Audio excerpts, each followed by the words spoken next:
Good morning बच्चों, मैं मोनिका शर्मा आपकी मैथ्स की टीचर आज की कक्षा में आपका स्वागत करती हूँ। आज हम पढ़ेंगे कक्षा 3 की गणित का अध्याय 11 जिसका नाम है भार या वजन, और इसके भाग 3 में आज हम अभ्यास प्रश्न हल करेंगे। पिछली कक्षा में हमने समान मानक की आवश्यकता के बारे में पढ़ा था और समान मानक की आवश्यकता से संबंधित प्रश्नों को हल किया था। आज की कक्षा में हम यहाँ जो अभ्यास प्रश्न दिए हुए हैं उनको हल करेंगे। तो चलिए कक्षा में। अब हमारे सामने जो पहला अभ्यास प्रश्न है उसमें लिखा हुआ है कि प्रश्न संख्या 1 है, मिलान कीजिए कि आपको यहाँ 2 कॉलम दिए हुए हैं। एक कॉलम में कुछ वस्तुएं दी गई है और उनका भार बताया गया है, और दूसरे जो कॉलम में हमें दिए गए हैं वो विभिन्न बाट दिए गए हैं कि उन वस्तुओं को तौलने के लिए या उनका वजन करने के लिए हमें किन किन बाटों की आवश्यकता होगी। तो जब हमने यहाँ पहला प्रश्न देखा तो उसमें जो वस्तु हमें दी हुई थी उसका जो वजन था वो था 4 किग्रा या 4 किलोग्राम। अब हमें इस वस्तु को तौलने के लिए कौन कौन से बाटों की आवश्यकता होगी।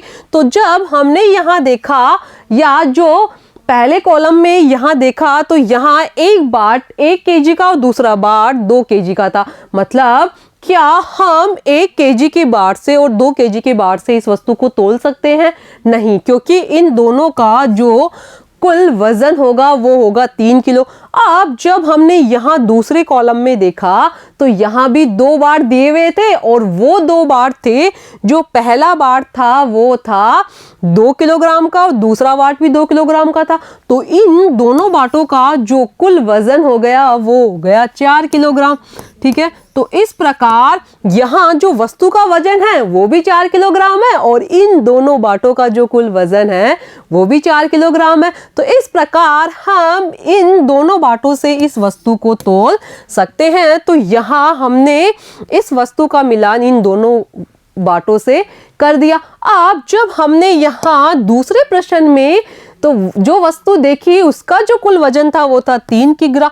मतलब उस वस्तु का वजन 3 किलोग्राम है और उसे तौलने के लिए हमें 3 किलोग्राम वजन वाले बाटों की आवश्यकता होगी। तो यहाँ जब हमने पहला कॉलम देखा तो यहाँ एक बाट 1 किलोग्राम का था, दूसरा बाट 2 किलोग्राम का था, और जब हमने इनका कुल वजन किया तो इनका कुल वजन था 3 किलोग्राम। तो इस प्रकार हम इन दोनों बाटों से जो दूसरी वस्तु है जिसका वजन 3 किलोग्राम है उसको तौल सकते हैं।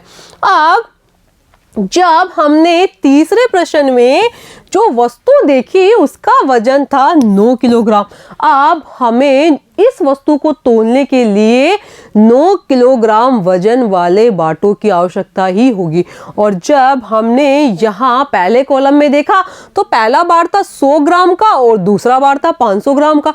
तो इन दोनों बाटों का जो कुल वजन हुआ है वो हुआ 600 ग्राम। इसका मतलब क्या है कि हम केवल 600 ग्राम वजन वाली वस्तुओं को ही इन दोनों बाटों से तौल सकते हैं। और जब हमने चौथे कॉलम में देखा तो हमारे सामने यहाँ जो पहला बाट था वो 2 किलोग्राम का था, दूसरा बाट 5 किलोग्राम का था और वापस जो तीसरा बाट है वो भी 2 किलोग्राम का था। तो इन तीनों बाटों का जो कुल वजन हो जाएगा वो कितना हो जाएगा? 2 में जब हमने 5 जोड़े तो हमें 7 प्राप्त हुए और 7 में जब हम 2 जोड़ेंगे तो हमें 9 प्राप्त होंगे। तो जो इन तीनों बाटों का कुल वजन है वो है 9 केजी। तो इस प्रकार क्या हम इन तीनों बाटों से यहाँ 9 किलोग्राम वस्तु है उसका वजन कर सकते हैं? हाँ, क्योंकि यहाँ जो तीनों बाट है उनका कुल वजन 9 किलोग्राम है और वस्तु का वजन भी 9 किलोग्राम है। इसलिए हम इन तीनों बाटों से ये जो वस्तु है उसका वजन कर सकते हैं। अब यहाँ जब हमने चौथे प्रश्न में वस्तु देखी तो उसका वजन केवल 600 ग्राम था। कितना वजन है चौथे वस्तु का? वो है 600 ग्राम, और 600 ग्राम वस्तु को तौलने के लिए हमें 600 ग्राम बाट की आवश्यकता ही होगी। और जब हमने यहाँ पहले कॉलम में देखा था तो यहाँ 2 बाट थे, पहला जो बाट था वो 100 ग्राम था, दूसरा बाट था 500 ग्राम।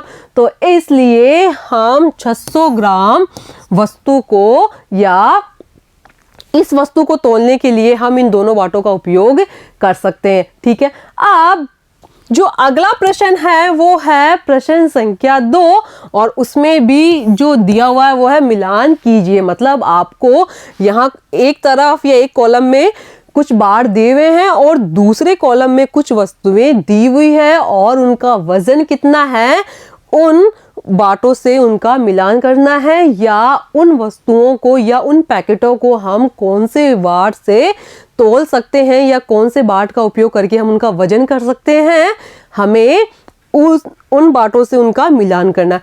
अब जब हमने यहाँ पहला प्रश्न देखा तो उसमें जो बार था वो 500 ग्राम का था। अब यहाँ 1, 2 और 3 मतलब हमें हमारे सामने यहाँ दूसरे कॉलम में 3 वस्तुएं दी गई है। अब हमें ऐसी वस्तुएं देखना है कि जिनका वजन 500 ग्राम हो। अब जब हमने यहाँ पहले कॉलम में पहली वस्तु देखी तो वो था नमक, और नमक का जो पैकेट है उसका वजन है 1 kg और दूसरा जो नमक का पैकेट है उसका वजन भी है 1 kg। इसका मतलब इन दोनों का वजन कितना हो गया, इन दोनों का वजन हो गया 2 किलोग्राम। इसका मतलब 500 ग्राम के बाट के द्वारा इनको नहीं तोला जा सकता। अब यहाँ जब हमने जो दूसरा पैकेट था वो था बासमती चावल का, और एक बासमती चावल के पैकेट का वजन है 5 किलोग्राम और दूसरे बासमती चावल के पैकेट का वजन भी है 5 किलोग्राम। इसलिए हमें इन दोनों पैकेटों को तोलने के लिए 10 किलोग्राम वाले बाट की आवश्यकता होगी। और जब हमने जो तीसरा चित्र था या तीसरे कॉलम में जब हमने देखा तो यहाँ 1, 2, 3, 4 और 5 बिस्किट के पैकेट हमारे सामने बने हुए थे, और प्रत्येक जो बिस्किट का पैकेट है उसका वजन है 100 ग्राम। ठीक है, अब 100 ग्राम यदि एक बिस्किट के पैकेट का वजन है तो 5 जो बिस्किट के पैकेट है उनका कुल वजन कितना होगा। तो जब हमने यहाँ 100 में 100 जोड़ा तो हमें 200 प्राप्त हुए, और 200 में जब हमने 100 जोड़ा तो हमें 300 प्राप्त हुए, और 300 में जब हम 100 जोड़ेंगे तो हमें 400 प्राप्त होंगे, और जब 400 में हमने 100 जोड़ा तो हमें 500 प्राप्त हुए। इस प्रकार ये जो 5 बिस्किट के पैकेट हैं उनका कुल वजन हो जाएगा 500 ग्राम। ठीक है, तो इस प्रकार 500 ग्राम के द्वारा हम इन 5 बिस्किटों के पैकेट का वजन कर सकते हैं। ठीक है, तो हम यहाँ 500 ग्राम को बिस्किट के पैकेटों से मिलान कर देंगे। अब हमारे सामने जो दूसरा प्रश्न है उसमें हमें 2 kg या 2 किलोग्राम का बाट दिया हुआ है। अब हमें इन दोनों चित्रों में से ऐसी वस्तु का चयन करना है जिसके द्वारा या 2 किलोग्राम के द्वारा उस वस्तु को तोला जा सके। और जब हमने यहाँ जो पहला कॉलम था उसमें देखा तो यहाँ जो 2 नमक के पैकेट दिए हुए थे और उन दोनों का जो कुल वजन था वो था 2 kg। ठीक है, इस प्रकार हम यहाँ 2 किलोग्राम से या 2 किलोग्राम बाट का उपयोग करके इन दोनों नमक के पैकेटों का वजन तोल सकते हैं। अब हमारे सामने जो तीसरा बार दिया हुआ है वो 10 किलोग्राम का दिया हुआ है, और जब हमने यहाँ जो दूसरे कॉलम में बासमती चावल के 2 पैकेट देखे तो उनका कुल वजन कितना हो गया, उनका कुल वजन हो गया 5 किलोग्राम एक पैकेट का वजन है और 5 किलोग्राम ही दूसरे पैकेट का वजन है। तो इन दोनों पैकेटों का जो कुल वजन हो जाएगा वो हो जाएगा 10 किलोग्राम। ठीक है, तो हमें बासमती चावल के दोनों पैकेटों का वजन करने के लिए 10 किलोग्राम वाले बाट की आवश्यकता होगी। इस प्रकार हम यहाँ 10 किलोग्राम वाले बाट को यहाँ बासमती चावल के दोनों पैकेटों से मिलान कर देंगे। अब जब हमने आगे देखा तो हमारे सामने जो बाट दिया हुआ था वो था 1 किलोग्राम का। कितने का? 1 किलोग्राम का। और हमारे सामने 2 वस्तुएं दी हुई है। एक जो पहले कॉलम में वस्तु दी गई है उसमें यहाँ 3 kg का एक तरबूज दिया हुआ है और 2 किलोग्राम यहाँ केले दिए हुए हैं। और जब हमने इन दोनों का कुल वजन किया तो यहाँ जो कुल वजन हुआ वो हुआ 5 kg। ठीक है, इस प्रकार हमें इन दोनों फलों को तोलने के लिए 5 किलोग्राम वाले बाट की आवश्यकता होगी। और हमें तो यहाँ ऐसी वस्तु को ढूंढना है या ऐसी वस्तु से इस बाट का मिलान करना है जिसका वजन 1 किलोग्राम हो। और जब हमने यहाँ दूसरे कॉलम में देखा तो हमारे सामने यहाँ चाय का एक पैकेट दिया हुआ था और उसका जो कुल वजन था वो था 1 किलोग्राम। इस प्रकार हम चाय के पैकेट को यहाँ 1 किलोग्राम वाले बाट का उपयोग करके इसका वजन कर सकते हैं। अब यहाँ जो 5वां प्रश्न है उसमें हमारे सामने 5 किलोग्राम का एक बाट दिया हुआ है और हमें यहाँ देख के ये बताना है कि हम कौन सी वस्तु को 5 किलोग्राम के बाट के द्वारा तोल सकते हैं।